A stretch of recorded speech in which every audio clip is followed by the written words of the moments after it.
منتهيه. خلاص يعني ما في داعي مثلا الاحتكاكات القويه. لكن شوف لاحظ معي يا ابو السادس، يا ابو السادس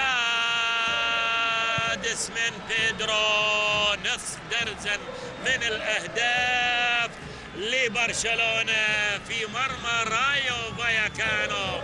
وجماهير برشلونه تظهر الان في ملعب فايخاس، شاهدت ميسي، شاهدت بيدرو والآخرين. وبيدرو اليوم يسجل هدفين ويرفع رصيده الشخصي بالتالي إلى 5 أهداف في الليغا، الهدف السادس. إذا لاحظ معاي الكرة مباشرة، صناعة الهدف. يعني هكذا يلعب برشلونة وهكذا تعود من برشلونة، صناعة الفرص الحقيقية والتسجيل. المصيبة اللي صارت لبرشلونة انه صنع لكنه ما سجل 2 في مرمى تشيلسي.